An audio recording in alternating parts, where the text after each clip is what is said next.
राज्य ऐसे आ गए जो रेड जोन में आ गए। अपना हरियाणा भी रेड जोन में आ गया और हरियाणा का यमुनानगर भी रेड जोन में आ गया। रेड जोन वो गिना जाता है कि जहाँ पे जैसे आप कहीं बैठे हुए हैं, जैसे पानी यहाँ पे पहले कितने फुट पे आ जाता था, पहले कितने, आज कितने पे है? तो आज से तो ये बहुत बड़ा विषय है चिंता का। और एक चिंता सिर्फ सरकार की चिंता नहीं है, ये हम लोगों की अपनी है, हम सब लोग की ड्यूटीज है। पानी हर घर में इस्तेमाल होता है, हर खेत में जाता है। अगर खेत के अंदर पानी नहीं होगा, फसल नहीं होगी, तो हम खाएंगे क्या? कहीं भी जाते हैं, पानी ना लेके जाए तो बाहर से परचेज करते हैं, बॉटल ले लेते हैं। वो पानी हमें अपने घरों के लिए खरीदना पड़ेगा पीने के लिए। और आप जब पानी खरीद के पीना पड़ेगा तो आज तो ये लगता है कि टूटियां चल रही हैं, चलने दो, कौन सा हमारा बिल आना है। तो मतलब वो पानी बह ही रहा है, उनका जा रहा है। वो एक किला जो हमने आप जैसे किसानों के साथ बात करने पे जो उन्हीं की तरफ से आया है कि कहते हैं वो हम 1 किला अगर खेत को हमें पानी देना है तो हमें 4 घंटे लगते हैं। तो मतलब 4 घंटे। और जो हम आज आपको एक वीडियो दिखाएंगे फ्यूचर रहेगा, अनपढ़ रहेगा तो कुछ नहीं कर पाएगा। तो पढ़ाई हमारी अपनी जनरल नॉलेज के लिए भी जरूरी है। तो इसी तरह से हम बार बार आपको पानी के ऊपर आ रहे हैं, वो यही हिट करने के लिए कि कहीं ना कहीं आपको भी एक जगह पे लगेगा ये बार बार आ जाते हैं, हमारा दिमाग भी खाते हैं। और अगर पानी तो हम जिंदा ही नहीं रह सकते। इसीलिए पानी बचाना हम सबकी जिम्मेदारी है। हमारा देश भारत एक कृषि प्रधान देश है, जहाँ हर राज्य हर गांव में खेती की जाती है। और देखा जाए तो भारत में सर्वाधिक पानी खेती के लिए ही प्रयोग किया जाता है। लेकिन हमारा तेजी से घटता हुआ भूजल स्तर हमें चेतावनी दे रहा है। अब आप कहेंगे कि किसान अगर खेती में पानी का प्रयोग न करे तो क्या करे? तो आइए हम आपको ले चलते हैं भारत के हरियाणा राज्य के यमुनानगर, जहाँ तरफ और गांव के एक किसान ने प्रण लिया है कि वो अपनी उपज भी बढ़ाएगा और पानी और जिसको हम इसको भी आसानी से कर सकते हैं और फ्लेक्सिबल सिस्टम रहेगा।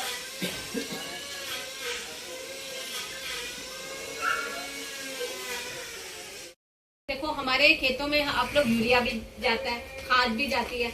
कई बार आप बहुत टाइम से खेती कर रहे हो, मुझे खेती की नॉलेज नहीं है, लेकिन कई बार ऐसा होता है कि हम खेती के बीच में जहाँ पे हमें 1 किले में 1 बोरी की जरूरत होती है यूरिया की, हम वहाँ पे 2 से 3 भी गिरा देते हैं। तो उसमें क्या होता है, किसान का पैसा भी जाता है। वो पैसा तो वो फ्री की तो आ नहीं रही, कोई भी खाद या कुछ भी आप डालते हो, कोई भी चीज फ्री की नहीं है, सब पैसों की है।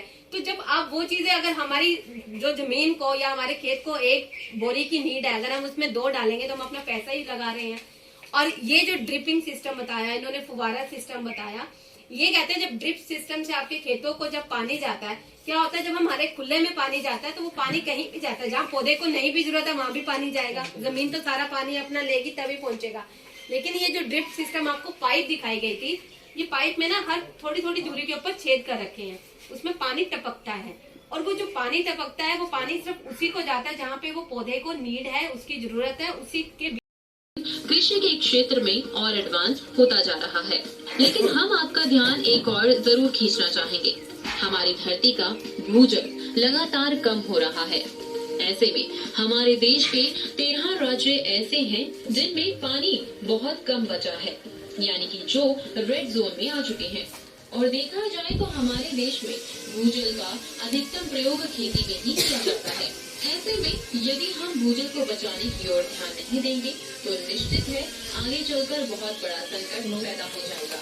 हमारे देश में ज्यादातर फसलों में फ्लड इरिगेशन विधि से खेती की जाती है, यानी कि पूरे खेत में पानी को भर दिया जाता है, जिसमें बहुत अधिक पानी प्रयोग होता है। इतना पानी जितना कि पौधों के लिए जरूरी ही नहीं है।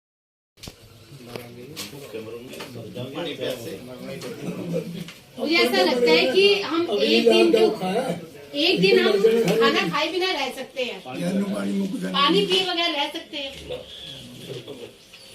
पानी पिए बगैर तो हम नहीं रह सकते ना। तो फिर हमारे लिए पानी कितना जरूरी आप मानते हो? है बहुत जरूरी। केवल खेती पॉपुलेशन को खिलाने के लिए की जाती है, बल्कि हमारे देश से एग्रीकल्चर प्रोडक्ट्स का निर्यात भी भरपूर मात्रा में किया जाता है। हमारा देश राणा तो दिन रखियो ब दिन उनके कृषि के गुरुद्वारे क्षेत्र में में और एडवांस गले पैदावार बहुत अच्छी होती है। तो हम सभी किसान भाइयों से यही निवेदन करते हैं अपनी फसल बढ़ाएं और भूजल में भी अपना योगदान दें, क्योंकि पानी बचाना है। पानी सरपंच साहब कह रहे हैं अटल भूजल की 6 बार आगे। मैंने कहा सरपंच साहब ये पता नहीं कितने लोग हम आते रहेंगे। अगर पानी कल आपको ना मिले या आपके घर की कनेक्शन काट दिया जाए कि आज आपको पानी ही नहीं मिलेगा, पूरा एक दिन पानी नहीं मिलेगा, तो आप क्या करोगे? एक दिन अगर पानी के बिना रहना पड़ेगा, नामुमकिन है मैडम। और अगर यही सोचो कि अगर 15 साल बाद अगर हमें पानी ना मिला तो फिर क्या होगा?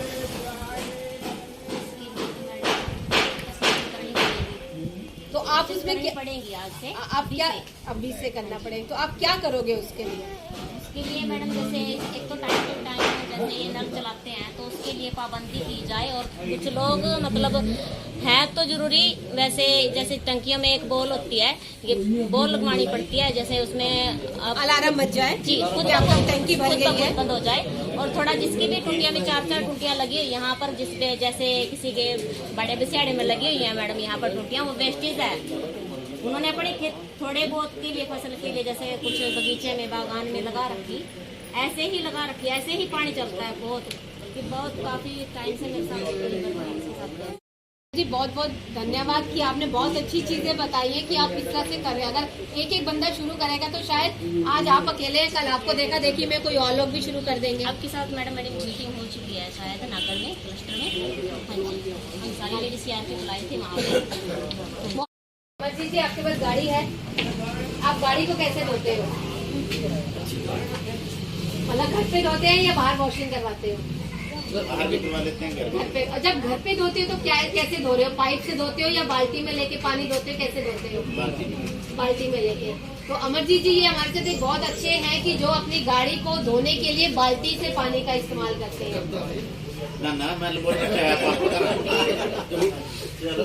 ये है, नहीं तो हमें बहुत सारे लोगों से हमने प्रश्न किया तो उन्होंने बोला जी पाइप लगाते हैं पानी चल रहा है, क्योंकि जितना पानी कार में धोने के लिए तो वो चल ही रहा है। तो उस चीज को है कि हम ये छोटी छोटी चीजें इसलिए पूछ रहे हैं कि अगर आप एक बार बाल्टी लेके पानी डाल दो, उसके बाद दूसरी बाल्टी रख लो, आप कपड़ा मारो, आपकी गाड़ी साफ हो जाएगी। तो वहाँ पे भी पानी की बचत है। जो काम हम 2 बाल्टी में कर सकते हैं, अगर पाइप से कार को धोएंगे तो वो हमारा पता नहीं कम से कम 10 से 15 बाल्टी पानी चला जाता है और हमें पता भी नहीं चलता। तो